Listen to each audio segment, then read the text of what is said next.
Hello and welcome guys. Today in this video we are going to learn about foreign direct investment. अब foreign direct investment क्या होता है?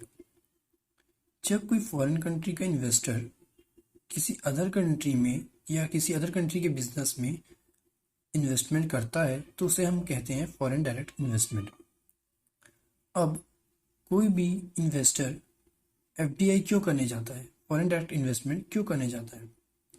उसका reason ये हो सकता है कि उसे अपने बिजनेस को एक्सपांड करना है। सपोज अगर हम पतंजलि की बात करें तो पतंजलि की प्रोडक्शन इंडिया में होती है, तो पतंजलि क्या चाहता है कि अपने बिजनेस को एक्सपांड करने के लिए वो एक्सपोर्ट तो करते हैं अपने प्रोडक्ट को, लेकिन वो अपने बिजनेस को और ग्रोथ करने के लिए और प्रॉफिट मेकिंग के लिए और बिजनेस को ग्रोथ के लिए एक्सपांड करने के लिए वो क्या चाहते हैं कि अपने प्रोडक्शन को यूएस में अपने प्रोडक्शन हाउस डालें या यूके में अपने प्रोडक्शन हाउस डालें। तो वो अपने बिजनेस को एक्सपांड करने के लिए क्या करते हैं, फॉरेन डायरेक्ट इन्वेस्टमेंट करते हैं। अब दूसरा एक ये कारण होता है फॉरेन डायरेक्ट इन्वेस्टमेंट का कि अगर किसी बिजनेस में अच्छी खासी बिजनेस अपॉर्चुनिटी है तो क्या करते हैं, कोई दूसरे फर्म फॉरेन कंपनी क्या करती है, उस बिजनेस को टेक ओवर कर लेती है ताकि वो अपने नाम से यूज़ करे उस बिजनेस को एज अ ओनर। इसके लिए हम एग्जांपल लेते हैं टाटा मोटर्स का। टाटा ने आपने सुना होगा कि टाटा ने जगुआर को टेक ओवर कर लिया, मतलब एक्वायर कर लिया। तो टाटा ने क्या किया, फॉरेन डायरेक्ट इन्वेस्टमेंट किया, फॉरेन की कंपनी में इन्वेस्टमेंट किया, ओवरऑल टेक ओवर कर लिया, एक्वायर कर लिया। तो उसे हम क्या कहेंगे, फॉरेन डायरेक्ट इन्वेस्टमेंट। अब now types of foreign direct investment. First, foreign direct investment by directions. इसके दो पार्ट हैं जो कि है inward FDI and outward FDI. Inward FDI में क्या होता है, जब कोई फॉरेन फर्म किसी डोमेस्टिक कंट्री में अपनी इन्वेस्टमेंट करती है तो उसे हम क्या कहते हैं, फॉरेन डायरेक्ट इन्वेस्टमेंट और inward foreign direct investment. Suppose for example जैसे शाओमी जो चाइनीज कंपनी है, वीवो हो गया, रियलमी हो गया, ओप्पो हो गई, चाइनीज कंपनी है, उन्होंने क्या किया, डोमेस्टिक कंट्री में इन्वेस्ट किया, यानी कि इंडिया में इन्वेस्ट किया अपने बिजनेस को रन। शाओमी की ऑपरेशंस जो है मोस्टली इंडिया में भी होते हैं, तो क्या हो गया, उन्होंने इन्वेस्टमेंट किया डोमेस्टिक कंट्री में, तो इसे हम कहेंगे inward FDI. Now outward foreign direct investment. Outward foreign direct investment में क्या होता है, डोमेस्टिक कंट्री अपने बिजनेस को एक्सपेंड करने के लिए किसी अदर कंट्री में इन्वेस्ट करती है, अदर फॉरेन कंट्री में इन्वेस्ट करती है, तो उसे हम कहते हैं आउटवर्ड फॉरेन डायरेक्ट इन्वेस्टमेंट। इसे अगर आप समझने की कोशिश करें तो नाम से समझ सकते हैं। इनवर्ड में क्या होता है कि फॉरेन फर्म हमारी कंट्री में इन्वेस्ट करती है एंड आउटवर्ड में हम लोकल बिजनेस किसी अदर कंट्री में इन्वेस्ट करते हैं। अगर हम आउटवर्ड एफडीआई के एग्जांपल के तौर पे समझने की कोशिश करें तो इसके एग्जांपल हम ये ले सकते हैं कि सपोज पतंजलि ने अपने बिजनेस को एक्सपेंड करने के लिए, अपने ऑपरेशन को एक्सपेंड करने के लिए किसी अदर कंट्री में इन्वेस्टमेंट किया है, तो उसे हम कहेंगे outward foreign direct investment. Now, second point is foreign direct investment by motive. अब एफडीआई बाय मोटिव के भी 4 पॉइंट्स है, जिसमें से फर्स्ट है रिसोर्स सीकिंग। अब रिसोर्स सीकिंग से क्या समझ में आता है कि जब कोई कंट्री ये देखती है कि हम जिस कॉस्ट में इस गुड्स को प्रोड्यूस कर रहे हैं वही इसी कॉस्ट में हम दूसरी कंट्री में यही गुड्स को ज़्यादा क्वांटिटी में प्रोड्यूस करेंगे इतनी ही कॉस्ट में, तो क्या करती हैं, उस कंट्री की तरफ मूव ऑन होने जाती हैं, वहीं उस कंट्री में इन्वेस्ट करने के लिए जाती हैं, क्योंकि उस कंट्री का जो लेबर है वो कॉस्ट उसकी कम है, लोअर कॉस्ट पे अवेलेबल है लेबर, लैंड भी लोअर कॉस्ट में अवेलेबल है, कैपिटल भी लोअर कॉस्ट में अवेलेबल है। तो क्या होता है कि डोमेस्टिक कंपनी वो उस फॉरेन कंट्री में इन्वेस्ट करने के लिए जाती है क्योंकि उनके उस प्रोडक्शन में कॉस्ट ऑफ प्रोडक्शन जो आएगा वो कम आएगा due to the low cost of labour, land and capital. Next point is market seeking. अब मार्केट सीकिंग में क्या होता है कि फॉरेन फर्म क्या चाहती है कि हम जिस कंट्री में इन्वेस्ट करें उस कंट्री का सेल्स जो क्या हो, ग्रोथ क्या हो, हाई हो, जिससे उनके प्रॉफिट क्या हो, इंक्रीज हो। तो अगर हम एग्जांपल के तौर पे बात करें तो चाइना की, तो चाइना क्या करता है, हमें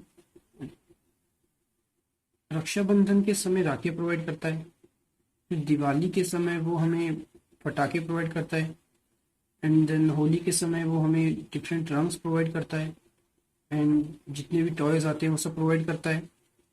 तो वो क्या करता है, हमारे कल्चर को समझता है, वो हमारे कल्चर को जानता है, उसके अकॉर्डिंग वो प्रोडक्ट बनाता है और उसे पता है कि यहाँ पास की जो सेल्स ग्रोथ है वो हाई है due to the high population. तो वो क्या करता है कि मार्केट को सीख करता है, मार्केट को समझता है, उसके अकॉर्डिंग क्या करता है, इन्वेस्ट कर देता है। Now next one is efficiency seeking. अब एफिशिएंसी सीकिंग में क्या होता है, अपने बिजनेस को इन्वेस्टर क्या करता है, रिलोकेट कर देता है due to the high cost in his domestic country.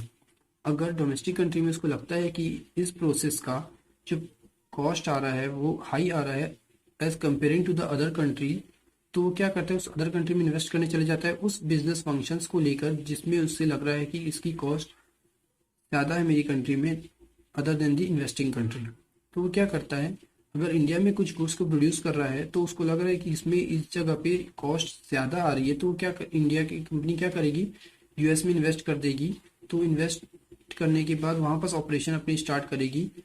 तो उसके जो उस फंक्शंस है, जैसे ऑपरेशनल फंक्शंस है, तो उसके ऑपरेशन में जितने भी कॉस्ट आएंगे वो ओवरऑल कम आएगी क्योंकि उधर की जो कॉस्ट है ओवरऑल कम है ऑपरेशन की, क्योंकि वहाँ पर गुड्स इजीली अवेलेबल हैं, जितने भी रॉ मटेरियल्स होते हैं, लेबर इजीली अवेलेबल है लो कॉस्ट में सपोज। तो क्या होगा, इसे हम कहते हैं एफिशिएंसी सीकिंग, मतलब अपनी कॉस्ट को देखते हुए, अपनी एफिशिएंसी को देखते हुए कम समय पे जितनी जल्दी कॉस्ट कम लगा के हमें ज़्यादा गुड्स प्रोड्यूस करने को मिलता है, तो हम अपनी एफिशिएंसी देखते हुए उस कंट्री में इन्वेस्ट कर देते हैं।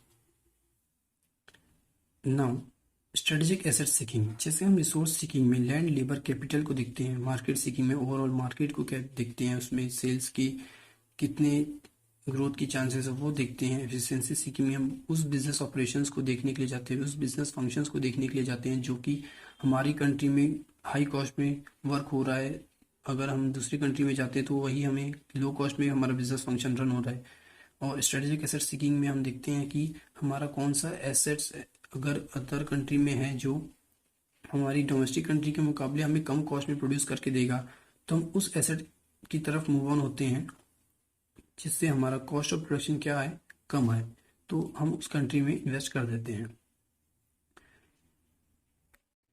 Now the third type of FDI is FDI by target. अब टारगेट से सीधा सा मतलब ये होता है कि हम किस प्रोडक्ट को लेके टारगेट करेंगे किसी अदर कंट्री में। तो क्या होता है, हॉरिजॉन्टल, इसके दो टाइप्स हैं, horizontal FDI and vertical FDI. Horizontal FDI में क्या होता है कि हम उन कंट्रीज में इन्वेस्ट करने जाते हैं, उन प्रोडक्ट्स को लेके हम इन्वेस्टमेंट करने जाते हैं अदर कंट्रीज में जो कि हम अपनी कंट्रीज में प्रोड्यूस करते हैं। मतलब हमारे सेम ऑपरेशंस को एज इट इज हम दूसरे कंट्री में ऑपरेट करते हैं, तो उसे हम कहते हैं horizontal foreign direct investment. Now vertical FDI. अब बिजनेस मैन अगर किसी कंट्री में इन्वेस्ट करने के लिए जाता है वर्टिकल एफडीआई के तौर पे, तो वो क्या देखता है कि वर्टिकल एफडीआई में ओवरऑल पूरे बिजनेस को वो किसी अदर कंट्री में इन्वेस्ट नहीं करता। वर्टिकल एफडीआई में क्या होता है, कुछ बिजनेस फंक्शंस को वो किसी अदर कंट्रीज में इन्वेस्टमेंट करने के लिए जाता है, क्योंकि उस बिजनेस फंक्शंस की अपनी कंट्री में यानी डोमेस्टिक कंट्री में उसके कॉस्ट क्या आती है, हाई हो जाती है, तो वो किसी अदर कंट्री में इन्वेस्ट करने के लिए जाता है। अब बिजनेस में बहुत से बिजनेस फंक्शंस होते हैं, जैसे कि एचआर फंक्शंस हो गया, मैनेजमेंट फंक्शंस हो गया एंड ऑपरेशन फंक्शंस हो गया। तो इन सब बिजनेस अकाउंटिंग फंक्शन, फाइनेंस का फंक्शंस हो गया। तो क्या होता है कि किसी एक या किसी भी एक दो इन्वेस्ट इन फंक्शंस को लेते हुए किसी अदर कंट्री में इन्वेस्ट करने के लिए जाते हैं, तो उससे हम कहते हैं वर्टिकल फॉरेन डायरेक्ट इन्वेस्टमेंट। अब वर्टिकल फॉरेन डायरेक्ट इन्वेस्टमेंट के दो टाइप्स होते हैं, backward vertical foreign direct investment और forward vertical foreign direct investment. अब बैकवर्ड वर्टिकल एफडीआई में क्या होता है कि जब कोई फॉरेन फर्म किसी डोमेस्टिक कंट्री के फर्म को इनपुट प्रोवाइड करती है यानी कि रॉ मटेरियल प्रोवाइड करती है, तो उसे हम कहते हैं backward vertical foreign direct investment. अब सेकंड है forward vertical FDI. Forward vertical FDI में क्या होता है कि जो ओवरऑल प्रोडक्शन होता है वो कौन करता है, रॉ मटेरियल के साथ डोमेस्टिक कंट्री प्रोड्यूस करती है। उसके बाद जो ओवरऑल आउटपुट निकल के आता है यानी कि जो ओवरऑल प्रोडक्ट निकल के आता है उसे सेल करने का काम कौन करता है, फॉरेन कंपनी करती है। यानी कि जिस कंट्री में हमने इन्वेस्ट किया है वो कंपनी क्या करेगी, सेल करने का काम करेगी एज अ सेलर। तो इसे हम कहते हैं forward vertical FDI. Last type of FDI is FDI by entry mode, जिसमें फर्स्ट है ग्रीनफील्ड इन्वेस्टमेंट। ग्रीनफील्ड इन्वेस्टमेंट में क्या होता है कि जो पेरेंट कंपनी होती है यानी कि जो इन्वेस्टिंग कंट्री होती है वो क्या करती है, न्यू बिजनेस को सेटअप करती है डोमेस्टिक कंट्री में। न्यू बिजनेस को सेटअप करते हुए वो क्या करती है, वो अपनी बिल्डिंग कंस्ट्रक्ट करती है, जितने भी उनके जो हेडक्वार्टर्स हो गए या ऑपरेशंस के जो इंडस्ट्री हो गई जो भी है, तो क्या करते हैं वो कंस्ट्रक्ट करते हैं। उसके बाद जो उनके लेबर है उनको क्या करते हैं, ट्रेनिंग प्रोवाइड करते हैं ताकि वो क्या करें, गुड्स को प्रोड्यूस करें, और कल्चर को देखते हुए गुड्स सब प्रोड्यूस करती है वो पेरेंट कंपनी, ताकि जो डोमेस्टिक कंट्री के जो बायर्स हैं यानी कि जो परचेजर है उनकी जो नीड्स है वो क्या करें, फुलफिल कर सकें। तो उसे हम कहते हैं greenfield investment. The last one is merger and acquisition. ये मर्जर एक्विजिशन में कैसे वर्क करता है, जैसे आप लोगों ने, मैंने पहले एग्जांपल दिया है आप लोगों को कि टाटा मोटर्स ने जगुआर को क्या किया, टेक ओवर कर लिया यानी कि एक्वायर कर लिया। तो समटाइम्स क्या होता है कि अगर कोई पेरेंट कंपनी उसे लगता है कि किसी अदर कंट्री की कंपनी को वो एक्वायर करके या उस कंट्री पे मर्ज होकर अपने बिजनेस को एक्सपांड कर सकती है, एक्वायर करके उस बिजनेस को अच्छे से रन कर सकती है, तो कंपनी क्या करती है, उस बिजनेस पे उस फॉरेन कंट्री के फॉर्म पे इन्वेस्ट करने के लिए जाती है ताकि वो बिजनेस को अच्छे से रन कर सके। Merger and acquisition. So thank you for watching this video guys. I hope you like